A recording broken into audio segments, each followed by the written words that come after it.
नमस्कार मित्रांनो, स्वागत आहे तुमच्या आवड गणिताची या चॅनल मध्ये। आपण या ठिकाणी इयत्ता 9वी मराठी मीडियमच्या मुलांसाठी त्रिकोण हे प्रकरण आपण बघत आहोत आणि आज त्रिकोणामधला आपण अत्यंत महत्त्वाचा प्रमेय या ठिकाणी बघत आहोत, समद्विभुज त्रिकोणाचे प्रमेय। ठीक आहे, जर व्हिडिओ आवडला तर व्हिडिओला लाईक, शेअर आणि कमेंट करायला विसरू नका। त्याचप्रमाणे जर चॅनलवर नवीन आणि पहिल्यांदाच असाल तर चॅनललाही नक्की सबस्क्राइब करा व बेल आयकॉन दाबा, जेणेकरून आपले जे नवीन व्हिडिओ येतात त्याची नोटिफिकेशन तुम्हाला लवकरात लवकर मिळेल। ओके, आता बघूया प्रमेय काय दिलेला आहे। आता या प्रमेयामध्ये आपल्याला काय सांगितलेले बघा, जर त्रिकोणाच्या दोन बाजू एकरूप असतील तर त्या बाजू समोरील कोन एकरूप असतात।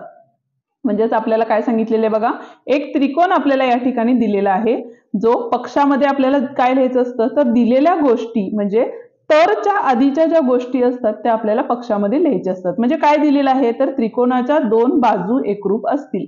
म्हणजेच पहिल्यांदा आपल्याला एक त्रिकोण दिलेला आहे, म्हणून या ठिकाणी लिहिलं त्रिकोण एबीसी मध्ये बाजू एकरूप। म्हणजेच काय लिहिलं बघा, एबी आणि एसी या दोन बाजू एकरूप आहेत, म्हणून या ठिकाणी आपण एबी बाजू एबी एकरूप बाजू एसी असं लिहिलेलं आहे। ठीक आहे, त्याच्यानंतर या ठिकाणी बघा साध्य, साध्य काय करायचंय तर तरच्या नंतरचे जे वाक्य असतं ते आपण साध्यमध्ये लिहायचं असतं। म्हणजेच काय दिले आहे बघा, त्या बाजू समोरील कोन एकरूप असतात। ठीक आहे, आता या बाजू समोरील कोन कुठला आहे तर सी आणि या बाजू समोरील कोन कुठला आहे बी। म्हणजेच कोन बी आणि कोन सी हे दोन्ही कोन एकमेकांना एकरूप आहेत हे सुद्धा आपल्याला सांगायचं आहे। ठीक आहे, म्हणजे साध्यमध्ये काय आलं तर कोन ए बी सी एकरूप कोन काय असणार आहे, ए सी बी असणार आहे। ठीक आहे, आता यामध्ये थोडीशी रचना केलेली आहे। रचना दाखवताना नेहमी काय करतात तर डॉटेड लाईननी दाखवतात। आता डॉटेड लाईन म्हणजे काय तर ही बघा, हे डॉट डॉट डॉट डॉट दाखवलेली आहे ती।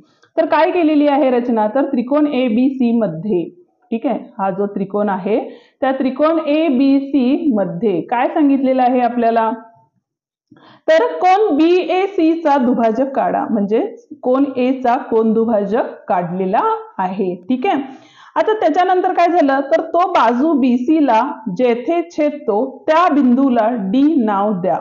म्हणजेच हा कोन दुभाजक बाजू बीसी ला जिथं छेदतो तिथं काय नाव दिलेलं आहे, डी हे नाव दिलेलं आहे। ठीक आहे, आता सिद्धतामध्ये आपल्याला काय करायचंय बघा, तर दोन त्रिकोण आपण या ठिकाणी घेतलेले आहेत। पहिला त्रिकोण आहे आपला ए बी डी आणि दुसरा आहे आपला ए सी डी हा त्रिकोण घेतलेला आहे। ठीक आहे, आता हे दोन त्रिकोण एकरूप आहेत हे आपल्याला पहिल्यांदा दाखवावं लागेल।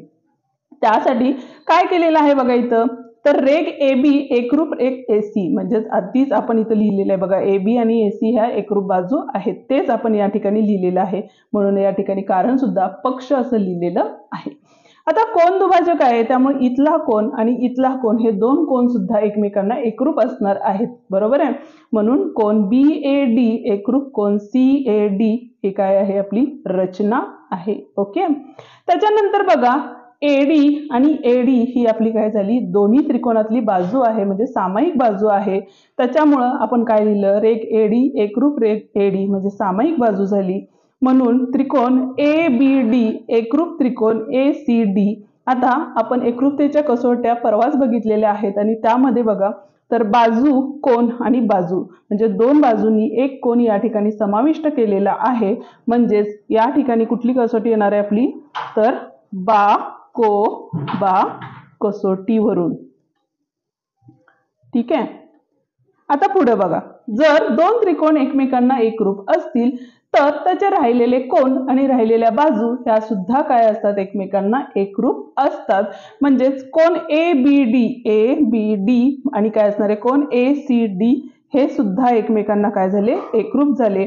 पण आपण काय करूया, डी च्या ऐवजी आपण डायरेक्ट सी पर्यंत जाऊया। म्हणजे ABC एकरूप कोन ACB असं लिहिलं तर चालते का, तर हे तिन्ही काय आहेत, एकरेषीय बिंदू आहेत। म्हणून हा होता आपला अत्यंत महत्त्वाचा प्रमेय। आजचा व्हिडिओ आपला या ठिकाणी संपतो। व्हिडिओ कसा वाटला ते मला कमेंट करून नक्की सांगा। व्हिडिओ आवडला असेल तर व्हिडिओला लाईक, शेअर आणि कमेंट करायला विसरू नका। त्याचप्रमाणे जर चॅनलवर नवीन आणि पहिल्यांदाच असाल तर चॅनललाही नक्की सबस्क्राइब करा। पुन्हा भेटूया उद्याच्या भागात, तोवर डिस्क्रिप्शन मध्ये दिलेले आपले व्हिडिओ पाहत रहा। धन्यवाद।